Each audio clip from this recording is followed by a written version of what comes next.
section number 10 of your chapter Control and Coordination, and in this section we are going to discuss about question answers of a exercise. So the question number 1, which of the following is a plant hormone? इनमें से कौन सा है जो plant hormone है? First है insulin. Obviously insulin plant hormone नहीं है क्योंकि वो ह्यूमंस में जो हमारी बॉडी होती है उसमें क्रिएट होता है for regulating blood sugar level. Clear? तो इंसुलिन नहीं है. सेकंड है थ्राइक्सिन. तो थ्राइक्सिन भी नहीं होगा क्योंकि वो थायराइड ग्लैंड में होता है प्रोड्यूस. ठीक है. एस्ट्रोजन भी नहीं होगा क्योंकि वो फीमेल में प्रोड्यूस होता है by ovaries glands. Clear? So next one is cytokinin. Yes, this one is the plant hormone. Clear? So the correct answer is D. Cytokinin is a plant hormone that promotes cell division in the plants. Cytokinin ही एक plant hormone है जो cell division जो होता है plants में उन्हें promote करता है. Next question is the gap between two neurons is called a dendrite, synapse, axon या impulse. जो न्यूरॉन्स होते हैं उनके बीच में जो गैप प्रेजेंट रहते हैं उससे क्या बोलते हैं? डेंड्राइट बोलते हैं, साइनेप्स बोलते हैं, एक्सोन बोलते हैं, इम्पल्स बोलते हैं. So the correct answer is B. Synapse बोलते हैं because it is a gap between two neurons.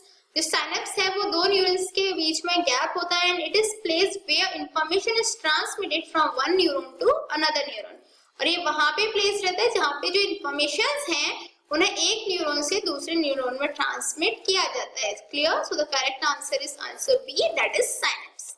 Next question is the brain is responsible for thinking, regulating the blood heart beat, balancing the body and all of the above. Actually brain is responsible for all of these. So the correct answer is C because mainly it is responsible for thinking, but also posture is maintained by the cerebellum and regulating of the heartbeat is also indirectly maintained by the brain. Thereby, brain is responsible for all of these. Clear? So the next question is, what is the function of receptor in our body? हमारी body में जो receptors हैं उनका क्या function होता है?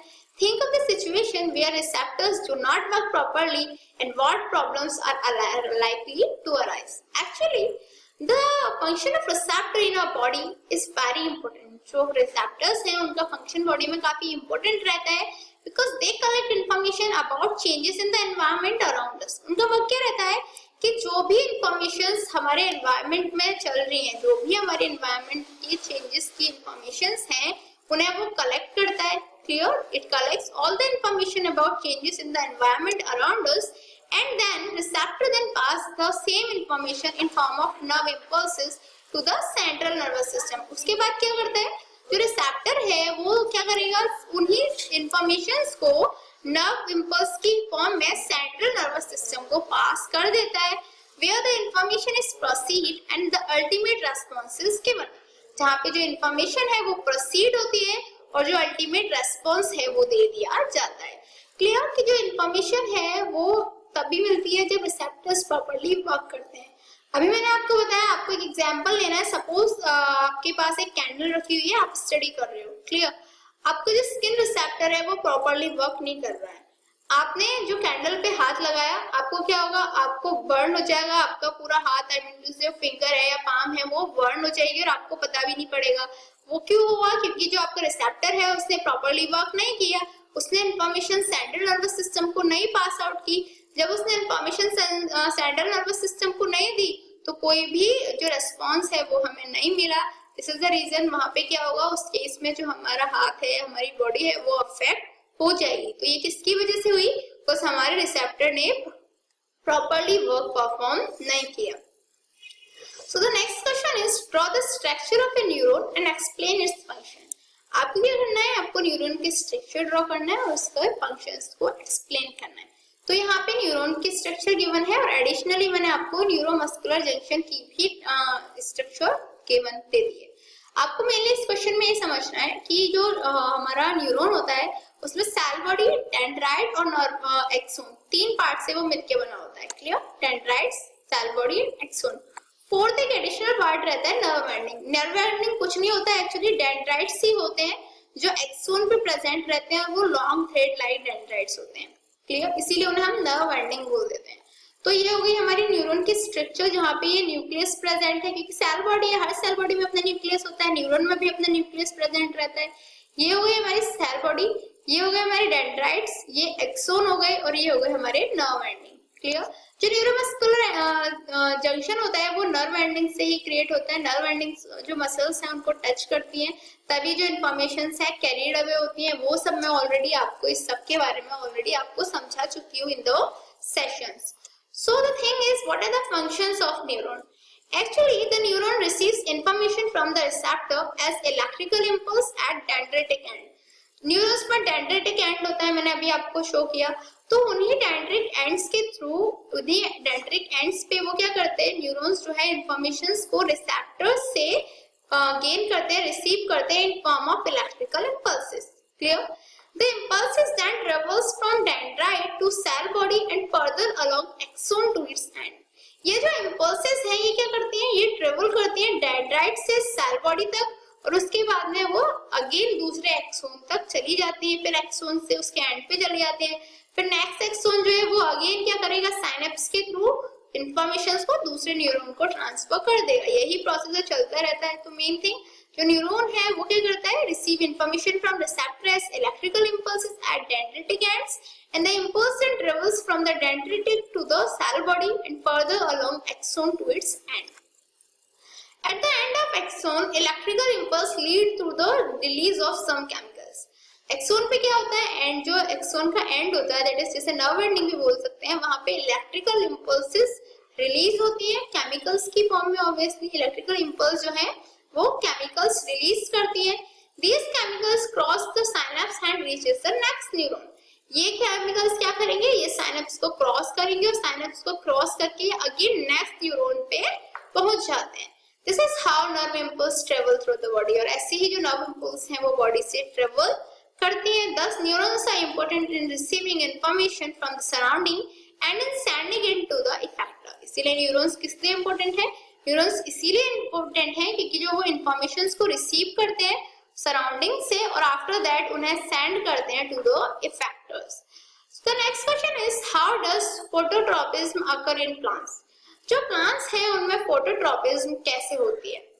Actually, the directional movement of a plant in response to light is called phototropism.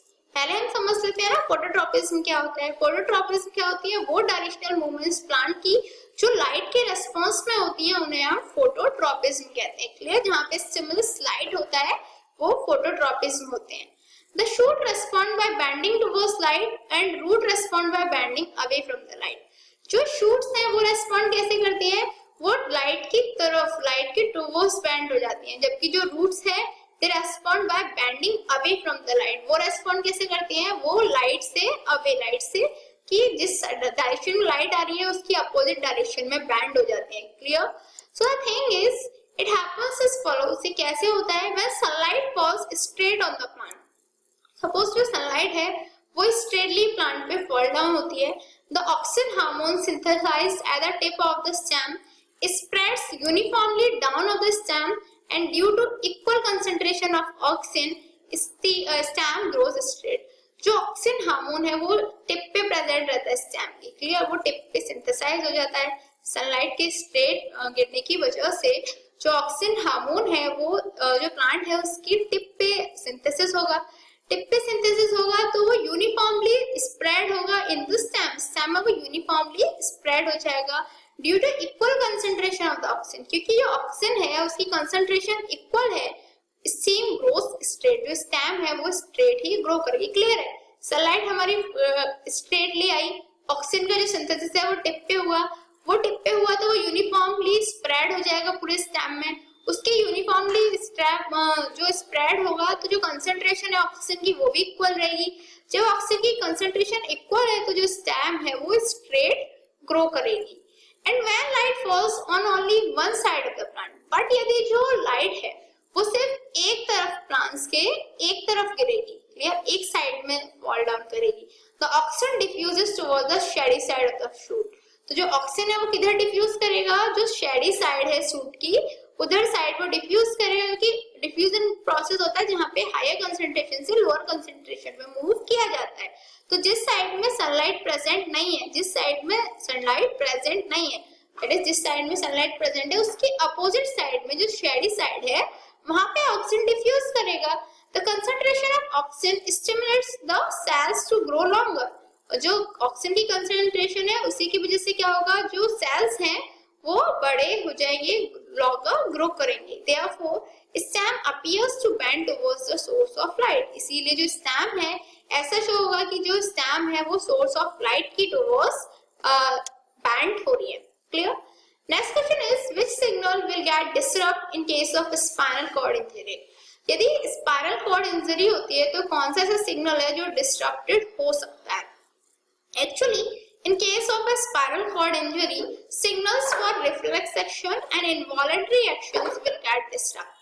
इस case में क्या होगा, यदि स्पाइनल कॉर्ड इंजरी हुई है तो ऑब्वियसली जो रिफ्लेक्स एक्शन और इनवॉलंटरी एक्शंस है दोनों ही डिस्ट्रैक्ट हो जाएंगे, क्योंकि रिफ्लेक्स एक्शन इनवॉलंटरी एक्शंस के लिए जो स्पाइनल कॉर्ड होती है वही रिस्पॉन्सिबल होती है। Clear? So the next question is how does chemical coordination occurs in plants. तो जो प्लांट्स हैं उनमें जो केमिकल कोऑर्डिनेशन है कैसे होता है? Plants coordination in plants is achieved by the plant hormone और फोटो हार्मोन्स। जो प्लांट्स में केमिकल कोऑर्डिनेशन होता है वो plant hormones, we can say phyto hormones की वजह से अचीव किया जाता है। Plant hormones are the chemical compounds which help in plants to coordinate the growth. Plant hormones क्या होते हैं? केमिकल कंपाउंड्स होते हैं जो प्लांट को हेल्प करते हैं ताकि जो ग्रोथ है, डेवलपमेंट है या रेस्पॉन्स टू एनवायरनमेंट है वो सब में उनकी हेल्प कर पाए। Clear? The chemical coordination in plants is achieved by the plant hormones, we can say by phytohormones. Next question is what is the need of a system of control and coordination in an organism. किसी भी organism है में control and coordination की need क्यों पड़ती है? Actually this is need to respond the stimuli. जितने भी हमारे स्टिमुलस होते हैं, एनवायरनमेंट में चेंज हो रहे होते हैं, उनको रेस्पॉन्ड करने के लिए हमें कंट्रोल एंड कोऑर्डिनेशन की सिस्टम की रिक्वायरमेंट होती है। Next question is how are involuntary actions and reflex actions are different from each other. Involuntary actions और जो रिफ्लेक्स एक्शंस हैं वो दोनों से एक दूसरे से कैसे डिफरेंट रहते हैं? Here the thing, involuntary actions they involve autonomic nervous system. जो इनवॉलंटरी एक्शंस होते हैं उनमें ऑटोनॉमिक नर्वस सिस्टम इन्वॉल्व रहता है, जबकि जो रिफ्लेक्स एक्शंस होते हैं they involve all parts of voluntary nervous system. इसमें वॉलंटरी नर्वस सिस्टम के सारे पार्ट्स प्रेजेंट रहते हैं, so they are not under our control. ये हमारे कंट्रोल में नहीं रहते। They are connected with functioning of internal body parts. ये जो हमारे इंटरनल बॉडी पार्ट्स होते हैं उनसे कनेक्टेड रहते हैं। और जो रिफ्लेक्स एक्शंस होते हैं they are connected with emergency. जब भी कोई इमरजेंसी सिचुएशन होती है वहां पे ये कनेक्टेड रहते हैं। इनवॉलंटरी एक्शंस में most of the involuntary actions occur all the time. जितने भी हमारे इनवॉलंटरी एक्शन हुए, जैसे हमारा बीटिंग ऑफ हार्ट हुआ, क्लियर, ठीक है, जो स्वेटिंग हुआ, ये सब क्या होता है नॉर्मली पूरे टाइम, जो ऑल टाइम होता रहता है। जबकि जो रिफ्लेक्स एक्शंस हैं अकर ओकेजनली, ये सिर्फ जब ही होते हैं जब इनकी रिक्वायरमेंट होती है। एग्जाम्पल के लिए इनवॉलंटरी एक्शंस में बीटिंग ऑफ हार्ट आ गया, ब्रीथिंग आ गया, स्वेटिंग आ गया। जबकि जो रिफ्लेक्स एक्शंस है वो क्या हो गई, closing of eyes when light is flash on them. Suppose हमारे ऊपर कोई फ्लैश लाइट जलाए तो हम अपनी आईज को क्लोज कर लेते हैं, वो क्या एक रिफ्लेक्स एक्शन है। Clear? So the next question is compare and contrast nervous and hormonal mechanism for control and coordination in animals. इतना तो हम सबको पता है कि जो एनिमल्स हैं उनमें दो सिस्टम्स के through control and coordination take place होता है। फर्स्ट एंडोक्राइन सिस्टम के through and second nervous system के through, and you have to differentiate between them. Actually passage of information is through chemicals called hormones. जो endocrine system होते हैं उसमें information कैसे transmit होती है? हार्मोन्स की हेल्प से। जबकि जो नर्वस सिस्टम होते हैं उनमें passage of information is through electrical conduction. तो जो नर्वस सिस्टम होता है उसमें इंफॉर्मेशन इलेक्ट्रिकल कंडक्शन के थ्रू पास आउट होती है। In endocrine system sensory receptors absent. जो एंडोक्राइन सिस्टम होते हैं उनमें जो सेंसरी रिसेप्टर्स होते हैं वो एब्सेंट होते हैं, और जो नर्वस सिस्टम होते हैं उनमें सेंसरी रिसेप्टर्स प्रेजेंट होते हैं। In endocrine system the system is comparatively slow. Endocrine system काफी स्लो होता है, जबकि जो नर्वस सिस्टम होता है is rapid. Clear? It consists of gland and their secretion. Endocrine system में ग्लैंड्स प्रेजेंट रहती है और ग्लैंड से हार्मोन्स का सीक्रेशन होता है। जबकि जो नर्वस सिस्टम होता है इस कंसिस्ट ऑफ न्यूरॉन्स। उनमें न्यूरॉन्स, नर्व्स और नर्वस सिस्टम, ये तीन चीज प्रेजेंट रहती हैं। क्लियर? एंडोक्राइन सिस्टम में the response is slow, response slow होता है and produced by all the cells of target tissue. और जो टारगेट टिश्यू है उसकी सारी सेल्स के थ्रू जो रेस्पॉन्स है वो प्रोड्यूस होता है। जबकि नर्वस सिस्टम में द सिस्टम इज क्विक। ये जो सिस्टम है इसमें जो रेस्पॉन्स है वो क्विक होता है, लिमिटेड टू दो cell that are innervated with nerves, और सिर्फ उन्हीं सेल से लिमिटेड रहता है जो नर्व सेल से कनेक्टेड रहते हैं. Clear? So this was the compare and contrast between the nervous and hormonal mechanisms for control and coordination in animals. So what did we learn today? आज हमने क्या स्टडी किया? आज हमने जो हमारी एनसीईआरटी एक्सरसाइज है उसकी क्वेश्चन आंसर्स को स्टडी कर लिया. In next chapter we will gonna discuss more about our textbook. Till then, good luck.